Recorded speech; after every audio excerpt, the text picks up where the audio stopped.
नमस्कार ओडिशा जय जगन्नाथ। आज हूँ एप्रिल मास 23 तारीख गुरुवार। आज दिन जाकर गुरुत्वपूर्ण खबर उपर आसतु नजर पकाइबा। भिडियोटी को शेष पर्यंत देखंतु। मात्र किछि समय मध्य जानिपारे आज दिन संपूर्ण खबर। ता पूर्व चैनल नुआ थिले चैनल को सब्सक्राइब करी पाखरे थे बेल आइकन को ऑन करी रखंतु। परवर्ती खबर खरीफ ऋतु पई सरकार को बड़ पदक्षेप। चाषी को मिलिबो 11,500 कोटी टंकार ऋण। राज्यर कृषि क्षेत्र को अधिक गतिशील करने और चाषी आय वृद्धि लक्ष्य राज्य सरकार चलित खरीफ ऋतु पर एक बृहत ऋण योजना घोषणा कर खरीफ ऋतु समवाय बैंकगुड़िक जरिए चाषी को मोट 11,500 कोटी टंकार ऋण प्रदान करने को लक्ष्य धार्य कर नूतन नियम अनुसार समवाय बैंक पैक्स और अन्य बैंक माध्यम 1 लाख टंका पर्यंत फसल ऋण नेउथिबा चाषी सुध हार शून्य रहिबो।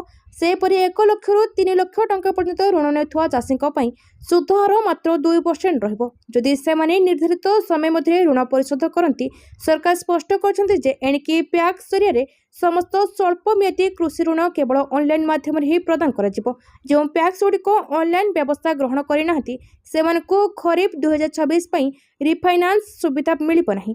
ऋण टंका सीधासलख चाषी संचय बैंक खाता को जीवो, जहाँ चाषी बैंक खाता सह आधार संजोग बाध्यतामूलक करा जायछि। परवर्ती खबर स्कूल पर नुआ गाइडलाइन जारी कले सरकार। प्रबल गरम को दृष्टि रखी दिल्ली सरकार एक गुरुत्वपूर्ण निष्पत्ति नेछंती।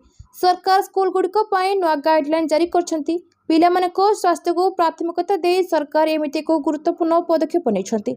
नुआ निर्देशावली प्रत्येक स्कूल पर वाटर बेल बाजिबो। गरम लहरी को दृष्टि रखी स्कूल बेल एवं प्रति 45 रु 60 मिनिट रे बाजिबो, जहाँ क्लास शेष होबार सूचना देवाई नुहे बरं पिलामानकु पानी पीवाकू मन पकाइबाई। सरकार स्पष्ट भाव कहते जे स्कूल गुड़िक यह व्यवस्था कार्यकरी करने पड़ो, जहाद्वारा पिलामाने प्रचंड गरम रे पाठ पढ़ार चापरे पानी पीवाकू भूली न जाती। सरकार पिलामानक सुरक्षा सुनिश्चित कर पाठ पढ़ा अपेक्षा स्वास्थ्य को प्राथमिकता देउछंती। पिलामानकु असुस्थ हेबारु रखिबा अनेक प्रयास करा जाउछि। दिल्ली रे जलीय अंश एवं हिट स्ट्रोक रो रक्षा करबा पई एही निष्पत्ति निया जायछि। परवर्ती खबर जळुछि ओडिशा बंद होई पारे जनगणना। राज्य रे प्रबल खरा अनुभूत हेउछि। टाण खरा संगको असह्य गुळुगुळी। बाहर को पाद काढ़िबा पूर्व 10 थर भाबुछन्ते लोके। एही समय रे एबे राज्य रे जनगणना कार्य चालू अछि। प्रचंड खरारे घर घर बुली जनगणना करुछन्ति जनगणना अधिकारी एवं कर्मचारी, जहाकु नै बड़ सूचना दैछन्ति राजस्व और विपर्यय परिचालना मंत्री सुरेश पुजारी। यदि चलित ग्रीष्म प्रभाव तीव्र हुए तेबे ओडिशा रे जनगणना कार्य अस्थायी भाव में बंद हो पारे। राजस्व एवं विपर्यय परिचालना मंत्री सुरेश पुजारी बुधवार दिन कहते राज्य सरकार क्षेत्र कर्मचारी उपरे प्रचंड पागर प्रभाव समीक्षा करुछन्ति। आउ एही समीक्षा रे ग्रीष्मर प्रभाव अधिक रहितबा बेले सेमानक स्वास्थ्यर चिंता करी सरकार एपरि पदक्षेप नै पारंती। परवर्ती खबर मंत्री को घोषणा को बेखातिर 50 दिन पर भी मिलुनी रंधन गैस। राज्य खाद्य जगाण और खाउटी कल्याण मंत्री घोषणा कले सहरांचल 25 दिन एवं ग्रामांचल 50 दिन पर बुकिंग करबा मात्रे सेमानकु रंधन गैस मिल परिबो। जदिवा सहरांचल ए समस्या सेते उत्कट नाही, हेले ग्रामांचल ए समस्या रही। 50 दिन पर बुकिंग करबा सहित पुणी ग्राहक 7 दिन पर्यंत अपेक्षा करुछि। तथापि न मिलबा परे बहु उपभोक्ता गैस एजेंसी आगे भिड़ लगाउछन्ति। सेमाने चिन्हा मुहा मानकु सिलिंडर पहुंचाथिबा बेले अचिन्हा और अभियोग न करी चुप रहउथिबा उपभोक्ता मानकु हैरान करुछन्ति। फल राज्यर विभिन्न स्थान में असंतोष देखा मिलुछि। प्रकृत उपभोक्ता को ठीक समय रे गैस मिलु नथिबा बेले रंधन गैस कला बजारी किंतु जारी रहिछि। एथिपई स्वतंत्र राकेट काम करुछि। निकट में राज्य में विभिन्न स्थान में होइतिबा चढ़ौर प्रमाण मिली। परवर्ती खबर कोणार्क मंदिर भीतर बाली सुरक्षित। जांच पर आईआईटी मद्रास रिपोर्ट प्रकाश। कोणार्क सूर्य मंदिर भीतर बाली सुरक्षित। बाली काढ़िले मंदिर को विपद नहीं। अनेक रिपोर्ट देछि आईआईटी मद्रास हेरिटेज साइट रो भितर थिबा बाली संपूर्ण सुरक्षित। तेणु खूब शीघ्र बाली कढ़ा प्रक्रिया आरंभ हेबो। एथिपई समस्त वैश्विक कार्य शेष होइछि बोली एएसआई पक्षरु कहा जायछि। सूचना अनुसार गत वर्ष डिसेम्बर मासरे सूर्य मंदिर पश्चिम पाख कांथरे ड्रिलिंग करा जाय बालीर नमूना संग्रह करा जायथिला। उक्त बाली को सही मास 8 तारिख रे परीक्षा पाई आईआईटी मद्रास को पठाइथिला। सेठरे जांच परे भीतर बाली पूर्व परि सुरक्षित थिबा रिपोर्ट प्रकाश पाइछि। बाली काढ़िले कोणार्क मंदिर को कोनसी विपद नाही बोली विशेषज्ञ कहिसंति। सेपटे रिपोर्ट आसिया परे एएसआई पक्षरु बाली काढ़िबानी चूड़ांत करा जायछि। परवर्ती खबर प्रधानमंत्री कहिले भारत केबे भी आतंकवाद आगरे मुंड नुआइब नाही। କାଲି ପହଲଗାମ ଆତଙ୍କବାଦୀ ଆକ୍ରମଣକୁ ଗୋଟିଏ ବର୍ଷ ପୂରିଛି। ଆକ୍ରମଣର ପ୍ରଥମ ବାର୍ଷିକୀରେ ଭାରତ ପହଲଗାମ ଶହୀଦକୁ ଭୁଲି ନାହିଁ। କାଲି ଦେଶ ସେମାନଙ୍କ ବଳିଦାନକୁ ମନେ ରଖିଛି। ଏ ସମୟରେ ପ୍ରଧାନମନ୍ତ୍ରୀ ନରେନ୍ଦ୍ର ମୋଦି ମଧ୍ୟ ପହଲଗାମ ଆକ୍ରମଣର ଶହୀଦମାନଙ୍କୁ ଶ୍ରଦ୍ଧାଞ୍ଜଳି ଅର୍ପଣ କରିଛନ୍ତି। ସୋସିଆଲ ମିଡିଆ ପ୍ଲାଟଫର୍ମରେ ଏକ ପୋଷ୍ଟରେ ପ୍ରଧାନମନ୍ତ୍ରୀ ମୋଦି କେବଳ ଶହୀଦମାନଙ୍କୁ ମନେ ପକାଇ ନାହାନ୍ତି, ବରଂ ଆତଙ୍କବାଦୀଙ୍କୁ ଚ୍ୟାଲେଞ୍ଜ ମଧ୍ୟ କରିଛନ୍ତି। ସେ ସ୍ପଷ୍ଟ ଭାବରେ କହିଛନ୍ତି ଯେ ଭାରତ କେବେ ବି ଆତଙ୍କବାଦ ଆଗରେ ମୁଣ୍ଡ ନୁଆଁଇବ ନାହିଁ। ପ୍ରଧାନମନ୍ତ୍ରୀ ମୋଦି ପହଲଗାମ ଆକ୍ରମଣର ପ୍ରଥମ ବାର୍ଷିକୀରେ ଲେଖିଛନ୍ତି, ଗତ ବର୍ଷ ଏହି ଦିନରେ ପହଲଗାମରେ ହୋଇଥିବା ଭୟଙ୍କର ଆତଙ୍କବାଦୀ ଆକ୍ରମଣରେ ପ୍ରାଣ ହରାଇଥିବା ନିର୍ଦ୍ଦୋଷ ଲୋକଙ୍କୁ ଆମେ ମନେ ପକାଉଛୁ। ସେମାନଙ୍କୁ କେବେ ଭୁଲିଯିବୁ ନାହିଁ। ଏହି ବିଶାଳ କ୍ଷତି ପାଇଁ ମୁଁ ଶୋକ ସନ୍ତପ୍ତ ପରିବାରକୁ ସମବେଦନା ଜଣାଉଛି। ଆହୁରି ମଧ୍ୟ ପ୍ରଧାନମନ୍ତ୍ରୀ କହିଛନ୍ତି, ଏକ ରାଷ୍ଟ୍ର ଭାବରେ ଆମେ ଏହି ଦୁଃଖ ଏବଂ ସଂକଳ୍ପରୁ ମୁହୂର୍ତ୍ତରେ ଏକତ୍ରିତ ହୋଇ ଠିଆ ହୋଇଛୁ। ଭାରତ କେବେ ବି କୌଣସି ପ୍ରକାରର ଆତଙ୍କବାଦ ଆଗରେ ମୁଣ୍ଡ ନୁଆଁଇବ ନାହିଁ। ଆତଙ୍କବାଦୀଙ୍କ ଘୃଣ୍ୟ ଯୋଜନା କେବେ ସଫଳ ହେବ ନାହିଁ। ପରବର୍ତ୍ତୀ ଖବର 25 ପର୍ଯ୍ୟନ୍ତ ତାତିରୁ ନିସ୍ତାର ନାହିଁ। ସୁନ୍ଦରଗଡ଼ରେ 27 ଯାଏଁ ସ୍କୁଲ ଛୁଟି ଘୋଷଣା। ଖରା ଗୁଳୁଗୁଳିରୁ ନାହିଁ ନିସ୍ତାର। ଆହୁରି 4 ଦିନ ଖରାରେ ସିଝିବ ଓଡ଼ିଶା। 40 ଡିଗ୍ରୀ ଉପରେ ଅଧା ରାଜ୍ୟ। 25 ତାରିଖ ପର୍ଯ୍ୟନ୍ତ ତାତି ଓ ଗୁଳୁଗୁଳିରୁ ନିସ୍ତାର ମିଳିବା ସମ୍ଭାବନା କମ୍ ରହିଛି। ଏଥିପାଇଁ ବିଭିନ୍ନ ଜିଲ୍ଲାକୁ ହିଟ୍ ୱେଭ୍ ଆଲର୍ଟ କରାଯାଇଛି। ଏହି ସମୟ ମଧ୍ୟରେ ଟିଟିଲାଗଡ଼, ବଲାଙ୍ଗୀର ଓ ଝାରସୁଗୁଡ଼ାରେ ତାପମାତ୍ରା 45 ଡିଗ୍ରୀ ଛୁଇଁବା ଆକଳନ କରିଛି ପାଣିପାଗ ବିଭାଗ। ଖରା ଗରମକୁ ଦୃଷ୍ଟିରେ ରଖି ସୁନ୍ଦରଗଡ଼ରେ 27 ଯାଏଁ ସ୍କୁଲ ଛୁଟି ଘୋଷଣା କରାଯାଇଛି। ସେପରି ସମ୍ବଲପୁର ଜିଲ୍ଲାରେ ସ୍କୁଲ ଛୁଟି ଅବଧିକୁ ବୃଦ୍ଧି କରାଯାଇଛି। 24 ପର୍ଯ୍ୟନ୍ତ ଛୁଟି ବୃଦ୍ଧି ନେଇ ସୂଚନା ଦେଇଛନ୍ତି ଜିଲ୍ଲାପାଳ। ପୂର୍ବରୁ 20 ଏପ୍ରିଲରୁ 22 ଏପ୍ରିଲ ପର୍ଯ୍ୟନ୍ତ ସମସ୍ତ ସରକାରୀ ଓ ଘରୋଇ ସ୍କୁଲ ଛୁଟି ଘୋଷଣା କରାଯାଇଥିଲା।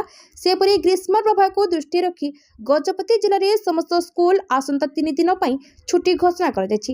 22ରୁ 24 ତାରିଖ ଯାଏଁ ସବୁ ସ୍କୁଲ ବନ୍ଦ ରହିବ ବୋଲି ସୂଚନା ମିଳିଛି। ପରବର୍ତ୍ତୀ ଖବର, ରୁଷିଆରୁ ଆହୁରି ମାସେ ତେଲ କିଣିପାରିବ ଭାରତ। ଆହୁରି ମାସେ ରୁଷିଆରୁ ତେଲ କିଣିପାରିବ ଭାରତ। ଆମେରିକା ତାର କଟକଣା କୋହଳ କରିଛି। ଇରାନ ଯୁଦ୍ଧ ପରିସ୍ଥିତିକୁ ଦେଖି ଏହି ନିଷ୍ପତ୍ତି ନେଇଛି ଆମେରିକା। ଏହାଦ୍ୱାରା ଭାରତ ଲାଭ ପାଇବ। ଆସନ୍ତା ମେ 16 ତାରିଖ ଯାଏଁ ଏହି ସୁବିଧା ମିଳିବ। ଆଗରୁ ବି ମାସେ କଟକଣା କୋହଳ କରିପାରିବ। ୟୁକ୍ରେନ ଯୁଦ୍ଧ ପାଇଁ ରୁଷିଆର ତେଲ ଉପରେ କଟକଣା ଲଗାଇଥିଲା ଆମେରିକା। କିନ୍ତୁ ଇରାନ ଯୁଦ୍ଧ ଯୋଗୁଁ ସାରା ବିଶ୍ୱରେ ତେଲ ସଙ୍କଟ ହେବାର ଆଶଙ୍କା ଦେଖାଦେଇଥିଲା। ତେଣୁ ରୁଷ ଉପରେ କଟକଣା କୋହଳ କରିଥିଲା ଆମେରିକା। ଏହାର ଫାଇଦା ଭାରତ ସମେତ ଅନେକ ଦେଶ ପାଉଛନ୍ତି। ପରବର୍ତ୍ତୀ ଖବର, ମହିଳା ସଂରକ୍ଷଣ ବିଲ୍କୁ ବିରୋଧ କରି ପାପ କରିଛନ୍ତି ବିରୋଧୀ। ପ୍ରଧାନମନ୍ତ୍ରୀ ଲୋକସଭାରେ ମହିଳା ସଂରକ୍ଷଣ ବିଲ୍ କାଟ ଖାଇଲା। ଶୁକ୍ରବାର ଭୋଟ ହୋଇ ଫେଲ୍ ମାରିଥିବା ବେଳେ ଶନିବାର ଦେଶବାସୀଙ୍କୁ ସମ୍ବୋଧନ କରି ବସିଛନ୍ତି ପ୍ରଧାନମନ୍ତ୍ରୀ ନରେନ୍ଦ୍ର ମୋଦି। ବିରୋଧୀ ମହିଳା ଆରକ୍ଷଣ ବିଲ୍କୁ ବିରୋଧ କରି ବିରୋଧୀମାନେ ପାପ କରିଛନ୍ତି। ବିରୋଧୀମାନେ ନାରୀଙ୍କ ସ୍ୱପ୍ନକୁ ପୂରଣ ହେବାକୁ ଦେଲେ ନାହିଁ। ରାଜନୈତିକ ସ୍ୱାର୍ଥ ପାଇଁ ମହିଳାଙ୍କ କ୍ଷତି ହେଲା। ବିରୋଧୀମାନେ ଯେଉଁ ପାପ କରିଛନ୍ତି ପରିଣାମ ମିଳିବ। ପ୍ରଧାନମନ୍ତ୍ରୀ କହିଥିଲେ, ଆମ ପାଇଁ ଜାତୀୟ ସ୍ୱାର୍ଥ ସର୍ବୋପରି। କିନ୍ତୁ ଯେତେବେଳେ ଦଳୀୟ ସ୍ୱାର୍ଥ କିଛି ଲୋକଙ୍କ ପାଇଁ ସବୁକିଛି ହୋଇଯାଏ, ଯେତେବେଳେ ଦଳୀୟ ସ୍ୱାର୍ଥ ଜାତୀୟ ସ୍ୱାର୍ଥ ଅପେକ୍ଷା ବଡ଼ ହୋଇଯାଏ, ସେତେବେଳେ ମହିଳା ଏବଂ ଦେଶକୁ ଏହାର କ୍ଷତି ସହିବାକୁ ପଡ଼ିଥାଏ। ଏଥର ମଧ୍ୟ ଏହା ଘଟିଛି। କଂଗ୍ରେସ, ଡିଏମ୍କେ ଓ ଟିଏମ୍ସି ଏବଂ ସମାଜବାଦୀ ପାର୍ଟି ଭଳି ଦଳଗୁଡ଼ିକର ସ୍ୱାର୍ଥପର ରାଜନୀତିର କ୍ଷତି ଦେଶର ମହିଳାମାନଙ୍କୁ ସହିବାକୁ ପଡ଼ିଛି। କଂଗ୍ରେସ ସମାଜବାଦୀ ପାର୍ଟିକୁ କ୍ଷମା କରିବେ ନାହିଁ। ପରବର୍ତ୍ତୀ ଖବର, ବର୍ତ୍ତମାନ ଆଇନ ଛାତ୍ରଛାତ୍ରୀମାନଙ୍କ ନିମନ୍ତେ ବହୁବିଧ କ୍ୟାରିୟରର ସୁଯୋଗ ରହିଛି। ଆଇନ ମନ୍ତ୍ରୀ ଆଇନ ଛାତ୍ରଛାତ୍ରୀମାନେ ଯଦି ନିଜ ପାଠପଢ଼ାକୁ ଅଧିକ ଗୁରୁତ୍ୱ ଦେବେ, ତେବେ ନିଜର ସଫଳ କ୍ୟାରିୟର ନିମନ୍ତେ ସେମାନଙ୍କ ନିକଟରେ ଅନେକ ବିକଳ୍ପ ରହିଛି ବୋଲି ଶନିବାର ଓଡ଼ିଶା ସରକାରଙ୍କ ଆଇନ ଓ ପୂର୍ତ୍ତ ବିଭାଗ ମନ୍ତ୍ରୀ ଶ୍ରୀ ପୃଥ୍ୱୀରାଜ ହରିଚନ୍ଦନ କହିଛନ୍ତି। ଆଇନ ଏକ ଗୁରୁତ୍ୱପୂର୍ଣ୍ଣ ବୃତ୍ତିରେ ପରିଣତ ହୋଇସାରିଥିବା ବେଳେ ଛାତ୍ରଛାତ୍ରୀମାନେ ଖୁବ୍ ଯତ୍ନବାନ ହୋଇ ନିଜ କ୍ୟାରିୟର ନିମନ୍ତେ ଯୋଜନା କରନ୍ତୁ। କାରଣ ସେମାନଙ୍କ ନିକଟରେ କୋର୍ଟରେ ଓକିଲାତି କରିବା ସହ ନ୍ୟାୟିକ ଅଧିକାରୀ ହେବାର ମଧ୍ୟ ବିକଳ୍ପ ରହିଛି ବୋଲି ଶ୍ରୀ ହରିଚନ୍ଦନ କହିଛନ୍ତି। ଶିକ୍ଷା ଓ ଅନୁସନ୍ଧାନ ପରିଚାଳିତ ସୋଆ ନ୍ୟାସନାଲ ଇନଷ୍ଟିଚ୍ୟୁଟ ଅଫ୍ ଲ ପକ୍ଷରୁ ଆୟୋଜିତ 2 ଦିନିଆ ଜାତୀୟ ଯୁବ ସଂସଦ ଲୋକ ସମ୍ବାଦ 2026ର ଉଦ୍ଯାପନୀ ଉତ୍ସବରେ ମୁଖ୍ୟ ଅତିଥି ଭାବେ ଯୋଗଦେଇ ଆଇନ ମନ୍ତ୍ରୀ ଏହା କହିଛନ୍ତି। ପରବର୍ତ୍ତୀ ଖବର, ହର୍ମୋଜ ଦେଇ ଭାରତ ଆସୁଥିବା ଜାହାଜ ଉପରେ IRGCର ହମଲା। ଇରାନ ପୁଣି ଥରେ ଭାରତ ଆସୁଥିବା ଜାହାଜ ବିରୋଧରେ କାର୍ଯ୍ୟାନୁଷ୍ଠାନ ଗ୍ରହଣ କରିଛି। ହର୍ମୋଜ ଜଳମାର୍ଗ ଦେଇ ଭାରତ ଆସୁଥିବା ଜାହାଜ ଉପରେ ଇରାନର ରେଭଲ୍ୟୁସନାରୀ ଗାର୍ଡ କର୍ପସ ହମଲା କରି ଜବତ କରି ନେଇଛି। ଏହିପରି ଇରାନ ସେନା ମୋଟ 2ଟି ଜାହାଜକୁ ନିଜ କବ୍ଜାକୁ ନେଇଯାଇଛି। ଏହି ଘଟଣାରେ ଭାରତ ପକ୍ଷରୁ ଅଦ୍ୟାବଧି କୌଣସି ପ୍ରତିକ୍ରିୟା ପ୍ରକାଶ ପାଇନି। ଇରାନ ସରକାରୀ ମିଡିଆ ଅନୁଯାୟୀ ହର୍ମୋଜ ପ୍ରଣାଳୀ ଅତିକ୍ରମ ପାଇଁ ଉଦ୍ୟମ କରୁଥିବା ଦୁଇଟି ଜାହାଜକୁ ଇରାନ IRGC ଜବତ କରି ନେଇଛି। IRGCର ନୌସେନା ଅନୁଯାୟୀ ବୁଧବାର ସକାଳେ ହର୍ମୋଜ ପ୍ରଣାଳୀରେ ନିୟମ ଭାଙ୍ଗିଥିବା ଦୁଇଟି ଜାହାଜକୁ ଚିହ୍ନଟ କରି ସେମାନଙ୍କୁ ଅଟକା ରଖାଯାଇଛି। ଏହା ପୂର୍ବରୁ ବୁଧବାର ହର୍ମୋଜରେ ମୋଟ 3ଟି କଣ୍ଟେନର ଜାହାଜ ଉପରେ ଇରାନ ହମଲା କରିଥିବା ଖବର ଆସିଥିଲା। UK maritime trade operation centre କହିଛି ଯେ ଇରାନର IRGCର ଏକ ଗନବୋଟ୍ ଓମାନଠୁ ପ୍ରାୟ 15 ନଟିକଲ ମାଇଲ ଉତ୍ତର ପୂର୍ବରେ ଏକ କଣ୍ଟେନର ଜାହାଜ ଉପରେ ଗୁଳିମାଡ଼ କରିଛି। ଇରାନୀ କମ୍ପାନୀର ସ୍ୱାମିତ୍ୱରେ ଥିବା ଏହି ଜାହାଜ ଉପରେ ହମଲା ହୋଇଛି। ପରବର୍ତ୍ତୀ ଖବର, ଯୁଦ୍ଧ ବିରତି ଅବଧି ବଢ଼ାଇଛନ୍ତି ଡୋନାଲ୍ଡ ଟ୍ରମ୍ପ। ସଂକଟ ଭିତରେ ବିଶ୍ୱ, ଆମେରିକା ଇରାନ ଭିତରେ ସମ୍ପର୍କ ସୁଧୁରିବା ଏବେ ବି କଷ୍ଟ। ଶାନ୍ତି ଆଲୋଚନା ବିଫଳ ହେଉଛି। ଆମେରିକା ସର୍ତ୍ତରେ ଇରାନ ରାଜି ହେବା ଭଳି ମନେ ହୁଏ ନାହିଁ। ମଧ୍ୟପ୍ରାଚ୍ୟ ସଂକଟ ନେଇ ପୁଣି ଆଲୋଚନାର ବାତାବରଣ କିନ୍ତୁ ସୃଷ୍ଟି ହୋଇଛି। ଯୁଦ୍ଧ ବିରତି ଅବଧି ବଢ଼ାଇଛନ୍ତି ଆମେରିକାର ରାଷ୍ଟ୍ରପତି ଡୋନାଲ୍ଡ ଟ୍ରମ୍ପ। ସୋସିଆଲ ମିଡିଆରେ ଏ ସମ୍ପର୍କରେ ସେ ସୂଚନା ଦେଇ ଲେଖିଛନ୍ତି, ଯୁଦ୍ଧ ବିରତି ଅବଧି ବୃଦ୍ଧି ପାଇଁ ପାକିସ୍ତାନ ଅନୁରୋଧ କରିଥିଲା, ତେଣୁ ସେ ଏହି ପଦକ୍ଷେପ ନେଇଛନ୍ତି। କିନ୍ତୁ ହର୍ମୋଜ ଅବରୋଧ ଜାରି ରହିବ।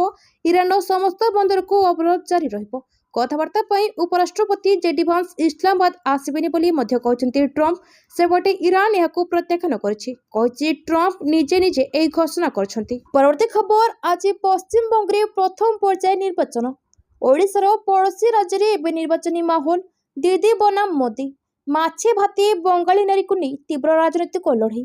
ମମତା ବାନାର୍ଜୀ ଓ ତାଙ୍କ ନେତାମାନେ କହୁଛନ୍ତି ଯଦି ବିଜେପି କ୍ଷମତାକୁ ଆସେ ତେବେ ମାଛ, ମାଂସ, ଅଣ୍ଡା ଖାଇବା ଉପରେ ନିଷେଧାଦେଶ ଲଗାଇଦେବ। ଏହାକୁ ବଙ୍ଗାଳୀ ସଂସ୍କୃତି ଓ ଖାଦ୍ୟ ସ୍ୱାଧୀନତା ଉପରେ ଆକ୍ରମଣ ବୋଲି ତୃଣମୂଳ କଂଗ୍ରେସ ଚିତ୍ରିତ କରୁଛି। ବିଜେପି ନେତା ଓ ପ୍ରାର୍ଥୀମାନେ ମଧ୍ୟ ମାଛ ହାତରେ ନେଇ ପ୍ରଚାର କରୁଛନ୍ତି। ସେମାନେ କହୁଛନ୍ତି ବିଜେପି କେବେ ବି ଖାଦ୍ୟ ଉପରେ ନିୟନ୍ତ୍ରଣ କରିବ ନାହିଁ। ଏହା ତୃଣମୂଳ କଂଗ୍ରେସର ମିଥ୍ୟା ପ୍ରଚାର ବୋଲି ବିଜେପି ଦାବି କରୁଛି। ପ୍ରଧାନମନ୍ତ୍ରୀ ନରେନ୍ଦ୍ର ମୋଦି କହିଛନ୍ତି ତୃଣମୂଳ ସରକାରର ଖରାପ ନୀତି ଯୋଗୁଁ ପଶ୍ଚିମବଙ୍ଗରେ ମାଛ ଉତ୍ପାଦନ କମିଛି। ରାଜ୍ୟକୁ ଅନ୍ୟ ରାଜ୍ୟ ମାଛ ଆମଦାନୀ କରିବାକୁ ପଡୁଛି। ପରବର୍ତ୍ତୀ ଖବର, ମେୟର ଓ ପୌରାଧ୍ୟକ୍ଷ ପାଇଁ ପରୋକ୍ଷ ନିର୍ବାଚନ। 2003 ଆଇନରେ ସଂଶୋଧନ କରିବାକୁ ଯାଉଛନ୍ତି ସରକାର। 2022ରେ ରାଜ୍ୟର ସମସ୍ତ ପୌର ସଂସ୍ଥାରେ ମେୟର ଓ ପୌରାଧ୍ୟକ୍ଷ ପଦବୀ ପାଇଁ ସିଧାସଳଖ ନିର୍ବାଚନ ହୋଇଥିଲା। ସ୍ଥାନୀୟ ମତଦାତାମାନେ ନିଜ ପସନ୍ଦର ମେୟର, ପୌରାଧ୍ୟକ୍ଷ ନିର୍ବାଚିତ କରିଥିଲେ। କିନ୍ତୁ ଆସନ୍ତା 2027 ପୌର ନିର୍ବାଚନରେ ମେୟର ଓ ପୌରାଧ୍ୟକ୍ଷଙ୍କ ପାଇଁ ପରୋକ୍ଷ ନିର୍ବାଚନ ହେବ। ଅର୍ଥାତ୍ ନିର୍ବାଚିତ କର୍ପୋରେଟରମାନେ ମେୟର ଏବଂ କାଉନସିଲରମାନେ ପୌରାଧ୍ୟକ୍ଷ ବାଛିବେ। ଏଥିପାଇଁ ଗୃହ ନିର୍ମାଣ ଓ ନଗର ଉନ୍ନୟନ ବିଭାଗ ପକ୍ଷରୁ ଓଡ଼ିଶା ମ୍ୟୁନିସିପାଲିଟି ଆକ୍ଟ 2003 ଏବଂ ଓଡ଼ିଶା ମ୍ୟୁନିସିପାଲିଟି କର୍ପୋରେସନ ଆକ୍ଟ 2003ରେ ସଂଶୋଧନ ଅଣାଯିବ। 2018 ମସିହାରେ ଏହି ଦୁଇଟି ଆଇନରେ ସଂଶୋଧନ ଅଣାଯାଇ ପୌର ସଂସ୍ଥାରେ ପ୍ରତ୍ୟକ୍ଷ ନିର୍ବାଚନ ବ୍ୟବସ୍ଥା ଲାଗୁ ହୋଇଥିଲେ ବି ଏହାକୁ ପୁଣି ବଦଳାଇବାକୁ ପ୍ରସ୍ତୁତି ଆରମ୍ଭ ହୋଇଥିବା ଜଣାପଡ଼ିଛି। ପରବର୍ତ୍ତୀ ଖବର, ଭିଜିଲାନ୍ସ ଜାଲରେ ସେକ୍ସନ ଅଫିସର। ଶିକ୍ଷକଙ୍କ ଠାରୁ ଲାଞ୍ଚ ନେବା ବେଳେ ଧରିଲା ଭିଜିଲାନ୍ସ। ଲାଞ୍ଚ ନେଇ ଭିଜିଲାନ୍ସ ଜାଲରେ ଝାରସୁଗୁଡ଼ା ଜିଲ୍ଲା ମୁଖ୍ୟ ଚିକିତ୍ସାଳୟର ସେକ୍ସନ ଅଫିସର GNM ଛାତ୍ରୀମାନଙ୍କୁ ପ୍ରାକ୍ଟିକାଲ ଟ୍ରେନିଂ ପାଇଁ ବିଭିନ୍ନ PHC ଓ CHC ସହିତ ସଂଯୋଗ କରିବା ପାଇଁ ଆବେଦନ ଫାଇଲରେ ପ୍ରୋସେସିଂ ପାଇଁ ଲାଞ୍ଚ ନେଉଥିବା ବେଳେ ସେକ୍ସନ ଅଫିସର ଅନିତ କୁମାର ଗୁରୁଙ୍କୁ ଗିରଫ କରାଯାଇଛି। ଝାରସୁଗୁଡ଼ା ଭିଜିଲାନ୍ସ DSP କଳାବତୀ ବାଗଙ୍କ ସୂଚନା ଅନୁସାରେ 2026-27 ଶିକ୍ଷାବର୍ଷ ପାଇଁ ନର୍ସିଂ ସ୍କୁଲର ଛାତ୍ରୀମାନଙ୍କୁ ସରକାରୀ ହସ୍ପିଟାଲରେ ତାଲିମ ପାଇଁ ଅନୁମତି ପ୍ରଦାନ କରିବା ସହ ଜିଲ୍ଲାର ନର୍ସିଂ ସ୍କୁଲଗୁଡ଼ିକରୁ ଆସୁଥିବା ଆବେଦନଗୁଡ଼ିକୁ ପ୍ରୋସେସ୍ କରିବା ପାଇଁ ଗୁରୁ ବାରମ୍ବାର ଲାଞ୍ଚ ଦାବି କରି ହଇରାଣ କରୁଥିବା ନେଇ ପୂର୍ବରୁ ଅଭିଯୋଗ ହୋଇଥିଲା। ଏହି କ୍ରମରେ Braja Rajnagar GNM centre nursing ଶିକ୍ଷକ ବିନୋଦ ବିହାରୀ ରୋହିଦାସ ଯେତେବେଳେ ନିଜ ଛାତ୍ରଙ୍କ ଟ୍ରେନିଂ ପାଇଁ ଅନୁରୋଧ କରିଥିଲେ, ସେକ୍ସନ ଅଫିସର ଜଣକ 2500 ଟଙ୍କା ଦାବି କରିଥିଲେ। ଏଥିରେ ଅତିଷ୍ଠ ହୋଇ ଶିକ୍ଷକ ଜଣକ ଭିଜିଲାନ୍ସର ଦ୍ୱାରସ୍ଥ ହୋଇଥିଲେ। ପରବର୍ତ୍ତୀ ଖବର, ଆଜି ଉପକୂଳ ଓଡ଼ିଶାର ଅନେକ ସ୍ଥାନରେ ଭୀଷଣ ଗୁଳୁଗୁଳି ହେବ। ଆସନ୍ତା 4 ଦିନ ତାତିରୁ ନିସ୍ତାର ନାହିଁ। ରାଜ୍ୟରେ ପ୍ରବଳ ଗ୍ରୀଷ୍ମ ଲହରୀ ଜାରି ରହିଛି। ଆସନ୍ତା 4 ଦିନ ଅର୍ଥାତ୍ 25 ତାରିଖ ପର୍ଯ୍ୟନ୍ତ ତାତିରୁ ନିସ୍ତାର ମିଳିବ ନାହିଁ। ବୁଧବାର ଉପକୂଳ ଓଡ଼ିଶାର ଅନେକ ସ୍ଥାନରେ ଭୀଷଣ ଗୁଳୁଗୁଳି ହୋଇଥିଲା। ଆର୍ଦ୍ରତା ଅଧିକ ଯୋଗୁଁ ଗରମ ଓ ଗୁଳୁଗୁଳି ନାକେଦମ କରିବ ବୋଲି ପାଣିପାଗ ବିଭାଗ ପୂର୍ବାନୁମାନ କରିଥିଲା। ମଙ୍ଗଳବାର 15 ସହରରେ ତାପମାତ୍ରା 40 ଡିଗ୍ରୀ ଟପିଛି। ଝାରସୁଗୁଡ଼ାରେ ଦିନ ତାପମାତ୍ରା ସର୍ବାଧିକ 43.6 ଡିଗ୍ରୀ ରହିଥିଲା। ସମ୍ବଲପୁର ଓ ଟିଟିଲାଗଡ଼ରେ 42.5 ଡିଗ୍ରୀ, ହୀରାକୁଦରେ 42.4 ଡିଗ୍ରୀ, ବଲାଙ୍ଗୀରରେ 42.2 ଡିଗ୍ରୀ, ଅନୁଗୁଳରେ 42.1 ଡିଗ୍ରୀ ଓ ସୋନପୁରରେ 41.7 ଡିଗ୍ରୀ ରେକର୍ଡ ହୋଇଛି।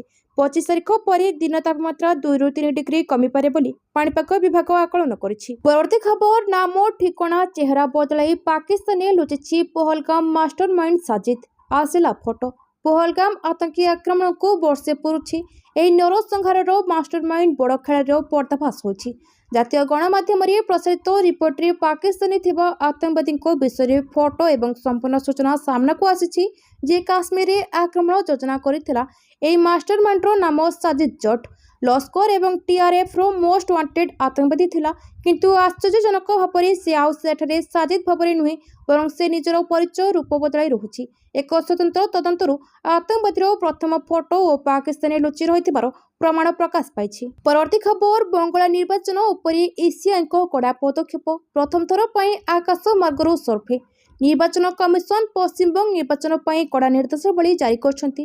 ନିର୍ବାଚନ କମିଶନ ସୂତ୍ର ଅନୁଯାୟୀ ସମସ୍ତ ବୁଥରେ ପ୍ରିଜାଇଡିଂ ଅଧିକାରୀମାନେ ସମସ୍ତ ପ୍ରାର୍ଥୀଙ୍କ ବଟନ EVMରେ ସ୍ପଷ୍ଟ ଭାବରେ ଦେଖାଯାଉଛି ନିଶ୍ଚିତ କରିବା ପାଇଁ ନିର୍ଦ୍ଦେଶ ରହିଛି।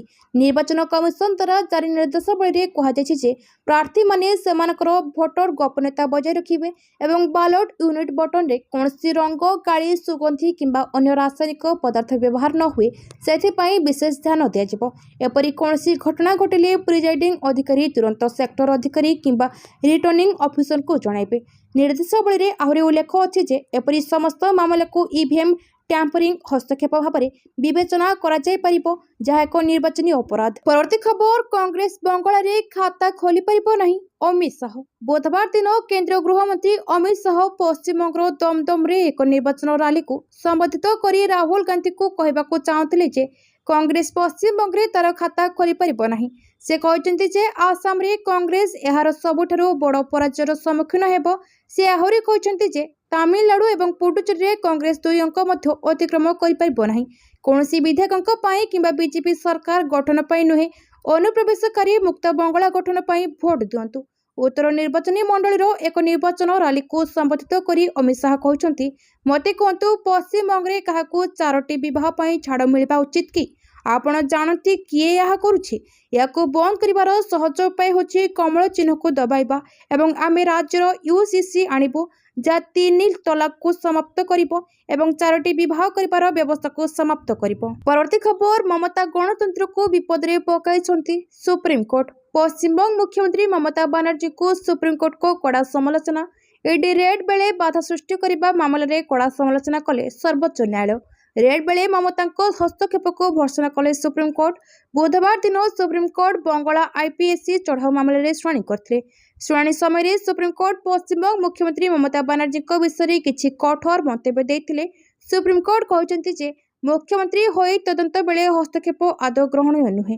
ମମତା ଗଣତନ୍ତ୍ରକୁ ବିପଦରେ ପକାଇଛନ୍ତି। ଆମେ କେବେ ଭାବି ନଥିଲୁ ଏପରି ଏକ ଦିନ ଆସିବ। ଜଣେ ମୁଖ୍ୟମନ୍ତ୍ରୀଙ୍କ ଏଭଳି କାର୍ଯ୍ୟକୁ କଳ୍ପନା କରି ହେଉନି। ଏହାକୁ ରାଜ୍ୟ କେନ୍ଦ୍ର ବିବାଦ ଦର୍ଶାଇବା ମଧ୍ୟ ଠିକ୍ ନୁହେଁ। ପରବର୍ତ୍ତୀ ଖବର, ଆମେରିକାରୁ ଆସିଲା ଖବର, ଝୁମିଲା ସେୟାର ବଜାର। ଆରମ୍ଭରୁ ସେନ୍ସେକ୍ସ 500 ଅଙ୍କ ପାର। ମଙ୍ଗଳବାରରେ ସେୟାର ମାର୍କେଟରେ ଶୁଭ ମଙ୍ଗଳମ। ଭାରତ ଆମେରିକା ଟ୍ରେଡ୍ ଡିଲ୍ ଚର୍ଚ୍ଚା ଭିତରେ ଝୁମିଲା ପୁଞ୍ଜି ବଜାର। ସେୟାର ମାର୍କେଟ ଖୋଲିବା ମାତ୍ରେ 500 ଅଙ୍କ ଉଠିଲା ସେନ୍ସେକ୍ସ। ନିଫ୍ଟିରେ ମଧ୍ୟ ଦ୍ରୁତ ବୃଦ୍ଧି ହୋଇଛି। ଆକ୍ସିସ୍ ବ୍ୟାଙ୍କ, ଆଦାନୀ ପୋର୍ଟ ଠାରୁ ନେଇ ଇଣ୍ଡିଗୋ ଯାଏଁ ସମସ୍ତଙ୍କ ସେୟାର ବଢ଼ିଛି।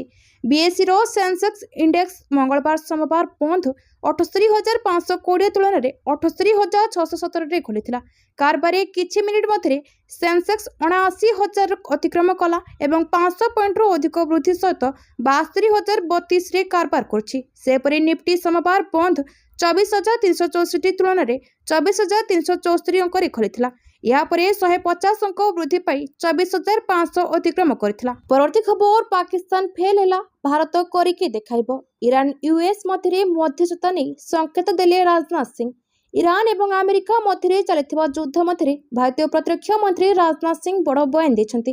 ଜର୍ମାନୀରେ ଭାଷଣ ଦେଇ ସେ କହିଛନ୍ତି ଯେ ଭାରତ ଦୁଇ ଦେଶ ମଧ୍ୟରେ ମଧ୍ୟସ୍ଥତା କରିବାକୁ ଚେଷ୍ଟା କରିଥିଲା, କିନ୍ତୁ ସବୁକିଛି ପାଇଁ ଏକ ସମୟ ଅଛି। ପାକିସ୍ତାନ, ଇଜିପ୍ଟ ଏବଂ ତୁର୍କୀ ଉଭୟ ପକ୍ଷ ମଧ୍ୟରେ ମଧ୍ୟସ୍ଥତା କରୁଛନ୍ତି, ଯାହାପରେ ଦୁଇ ଦେଶ ଇସଲାମାବାଦରେ ସେମାନଙ୍କର ପ୍ରଥମ ଆଲୋଚନା କରିଥିଲେ। ପାକିସ୍ତାନ ବିଫଳ ହେଲା, କିନ୍ତୁ ଭାରତ କରିକି ଦେଖାଇବୁ। ଭାରତର ପ୍ରତିରକ୍ଷା ମନ୍ତ୍ରୀ ରାଜନାଥ ସିଂ ତାଙ୍କର ପ୍ରଥମ ଗସ୍ତରେ ପଶ୍ଚିମ ଏସିଆରେ ଚାଲିଥିବା ସଂଘର୍ଷରେ ଭାରତ କେବେ ଏବଂ କ'ଣ ଭୂମିକା ଗ୍ରହଣ କରିବ ସେ ବିଷୟରେ ତାଙ୍କର ମତ ସ୍ପଷ୍ଟ କରିଛନ୍ତି। ପରବର୍ତ୍ତୀ ଖବର, ରାୟଗଡ଼ା ସିଜିମାଳାକୁ ଯିବ ନୂଆ ରେଳ ଲାଇନ୍। ରାୟଗଡ଼ା ଜିଲ୍ଲା ଟିକିରିରୁ ବକ୍ସାଇଟ୍ ଖଣି ପର୍ଯ୍ୟନ୍ତ ସଂଯୋଗ ହେବ ନୂଆ ରେଳ ଲାଇନ୍। ରେଳ ମନ୍ତ୍ରଣାଳୟ ପକ୍ଷରୁ ଜାରି ହୋଇଥିବା ବିଜ୍ଞପ୍ତି ଅନୁଯାୟୀ ରାଜ୍ୟରେ ଏକ ନୂଆ ବ୍ରୋଡ୍ ଗଜ୍ ରେଳ ଲାଇନ୍ ପ୍ରକଳ୍ପକୁ स्वतंत्र रेल प्रकल्प भाव मान्यता दी जाएगी। ଏହି ପ୍ରକଳ୍ପ ଦ୍ୱାରା ରାଜ୍ୟର ପରିବହନ ବ୍ୟବସ୍ଥା ଅଧିକ ସୁଦୃଢ଼ ହେବ ବୋଲି ଆଶା କରାଯାଉଛି। ଏନେଇ ପୂର୍ବତଟ ରେଳବାଇ ନିର୍ମାଣ ବିଭାଗ ପକ୍ଷରୁ ଏପ୍ରିଲ 21, 2026ରେ ଗେଜେଟ୍ ନୋଟିଫିକେସନ୍ ପ୍ରକାଶ ପାଇଛି। ଏହି ନୂଆ ରେଳପଥଟି ଟିକିରି ଷ୍ଟେସନକୁ କ୍ରୁଟୋମାଳି ଏବଂ ସିଜିମାଳି ବକ୍ସାଇଟ୍ ଖଣି ସହ ସଂଯୋଗ କରିବ। ପୂର୍ବତଟ ରେଲୱେର ୱାଲିଟିଓର ଡିଭିଜନ ଅଧୀନରେ ଏହି ଲାଇନ୍ କାର୍ଯ୍ୟ କରିବ। ବକ୍ସାଇଟ୍ ଖଣି ଅଞ୍ଚଳକୁ ସିଧାସଳଖ ରେଳ ସଂଯୋଗ କରିଲେ ଖଣିଜ ପରିବହନ ସହଜ ହେବା ସହ ସ୍ଥାନୀୟ ଅର୍ଥନୀତିକୁ ବେଶ୍ ଗତି ମିଳିବ। ପରବର୍ତ୍ତୀ ଖବର, ରାଜ୍ୟ ସରକାରଙ୍କ ମାଷ୍ଟର ପ୍ଲାନ୍, 10ଟି ନୂଆ ରୁଟ୍ ପାଇଁ ସୃଷ୍ଟି ହେବ ଆଧ୍ୟାତ୍ମିକ କରିଡର। ରାଜ୍ୟ ସରକାରଙ୍କ ମାଷ୍ଟର ପ୍ଲାନ୍ ରାଜ୍ୟରେ ପର୍ଯ୍ୟଟନ ଶିଳ୍ପର ବିକାଶ ଏବଂ ଯାତ୍ରୀଙ୍କ ସୁବିଧାକୁ ଦୃଷ୍ଟିରେ ରଖି ଓଡ଼ିଶା ସରକାର ଏକ ବଡ଼ ପଦକ୍ଷେପ ଗ୍ରହଣ କରିବାକୁ ଯାଉଛନ୍ତି। ଗତ ମାର୍ଚ୍ଚ ମାସରେ ସବସିଡି ଜନିତ ସମସ୍ୟା କାରଣରୁ ଭୁବନେଶ୍ୱରରୁ ପ୍ରାୟ 11ଟି ରୁଟ୍ରେ ବିମାନ ଚଳାଚଳ ବନ୍ଦ ହୋଇଯାଇଥିଲା, ଯାହାଫଳରେ ଯାତ୍ରୀମାନେ ଅନେକ ଅସୁବିଧାର ସମ୍ମୁଖୀନ ହୋଇଥିଲେ। ତେବେ ଏବେ ସେହି ଅଚଳାବସ୍ଥା ଦୂର ହେବାକୁ ଯାଉଛି। ସରକାର ପୁଣି ଥରେ 10ଟି ନୂଆ ରୁଟ୍ରେ ବିମାନ ଉଡ଼ାଣ ପାଇଁ ପ୍ରସ୍ତୁତି ଶେଷ କରିଛନ୍ତି। ମିଳିଥିବା ସୂଚନା ଅନୁଯାୟୀ ପ୍ରଥମ ପର୍ଯ୍ୟାୟରେ ରାଜଧାନୀ ଭୁବନେଶ୍ୱରରୁ 4ଟି ଗୁରୁତ୍ୱପୂର୍ଣ୍ଣ ସହରକୁ ବିମାନ ସେବା ଯୋଗାଇ ଦିଆଯିବ। ସେଗୁଡ଼ିକ ହେଲା ତିରୁପତି, ଶିରିଡ଼ି, ସୁରତ, ଭୋପାଳ। ସରକାରଙ୍କ ଏହି ନିଷ୍ପତ୍ତି ପଛରେ ଏକ ବଡ଼ ଯୋଜନା ରହିଛି। ବିଶେଷ କରି ତିରୁପତି ଓ ଶିରିଡ଼ି ଭଳି ଧାର୍ମିକ ସ୍ଥଳକୁ ଓଡ଼ିଶାର ପ୍ରତିବର୍ଷ ହଜାର ହଜାର ଶ୍ରଦ୍ଧାଳୁ ଟ୍ରେନ୍ ଯୋଗେ ଯାତ୍ରା କରିଥାନ୍ତି। ଏହି ରୁଟ୍ରେ ବିମାନ ଚଳାଚଳ ଆରମ୍ଭ ହେଲେ ଏକ ଆଧ୍ୟାତ୍ମିକ କରିଡର ସୃଷ୍ଟି ହେବ।